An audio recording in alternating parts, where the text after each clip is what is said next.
VTS mall, വളരുന്ന ബന്ധം, തുടരുന്ന വിശ്വാസം. Opposite bus stand, Manjeri road, Pandikkad. സംഘടനാ ശാക്തീകരണത്തിന്റെ ഭാഗമായി മുസ്ലിം യൂത്ത് ലീഗിന്റെ യൂണിറ്റ് സമ്മേളനങ്ങൾ പുരോഗമിക്കുന്നു. പാണ്ടിക്കാട് വാളനി യൂണിറ്റ് സമ്മേളനം മുസ്ലിം ലീഗ് പഞ്ചായത്ത് കമ്മിറ്റി പ്രസിഡന്റ് മുസ്തഫ പൂക്കോയ തങ്ങൾ ഉദ്ഘാടനം ചെയ്തു. വിദ്യാഭ്യാസ മേഖലയിൽ മികവ് തെളിയിച്ച വിദ്യാർത്ഥികളെ ചടങ്ങിൽ അനുമോദിച്ചു. യൂത്ത് ലീഗ് പാണ്ടിക്കാട് പഞ്ചായത്ത് കമ്മിറ്റിക്ക് കീഴിൽ യൂണിറ്റ് തല സമ്മേളനങ്ങൾ പുരോഗമിക്കുകയാണ്.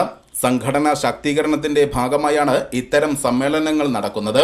വാളനി യൂണിറ്റ് നടത്തിയ സമ്മേളനം മുസ്ലിം ലീഗ് പഞ്ചായത്ത് കമ്മിറ്റി പ്രസിഡന്റ് മുസ്തഫ പൂക്കോയ തങ്ങൾ ഉദ്ഘാടനം ചെയ്തു.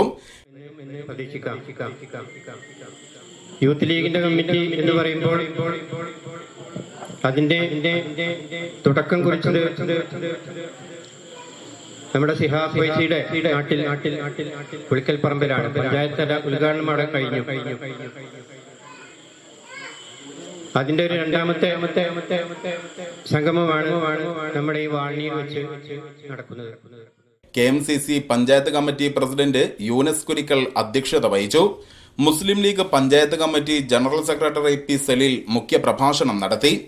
ഒരു മരം വന്നു വീണ് അതിന് ചില്ലറ അറ്റകുറ്റപ്പണികൾ ആവശ്യമായി വന്നിരുന്നാൽ ബന്ധപ്പെട്ട വില്ലേജ് ഓഫീസർമാരെ, പഞ്ചായത്തിലെ അധികൃതർമാരെ കണ്ട ആളുകളുമായി ബന്ധപ്പെട്ടതിന്റെ ഫോട്ടോ എടുത്ത് മുഖ്യമന്ത്രിയുടെ ഓഫീസിലേക്ക് അയച്ചിരുന്നുവെങ്കിൽ അവർക്ക് ധനസഹായം ലഭിക്കുമായിരുന്നു. ഇന്നത് പുതിയ നയമാക്കി കൊണ്ടുവന്നു. 20% തകർച്ചകളായാലേ, അതായത് 1000 സ്ക്വയർ ഫീറ്റ് വരണ്ടെങ്കിൽ അതിൽ 200 സ്ക്വയർ ഫീറ്റ് തകർന്നുകണമെങ്കിൽ മാത്രമേ ഗവൺമെന്റിൽ നിന്ന് വല്ലതും കിട്ടുള്ളൂ. Youth League panchayat committee president P. Suneer, general secretary Fasal Valani, treasurer KK Shihab, UDF convener TC Kunhanippa, Azeez Pattath, Muhammad Ali, CK Mushtaq, Shamsuddin തുടങ്ങിയവർ പ്രസംഗിച്ചു. തുടർന്ന് വിദ്യാഭ്യാസ മേഖലയിൽ മികവ് തെളിയിച്ച പ്രദേശത്തെ വിദ്യാർത്ഥികളെ അനുമോദിക്കൽ, മുതിർന്ന പ്രവർത്തകരെ ആദരിക്കൽ എന്നിവയും നടന്നു. News bureau, Pandikkad.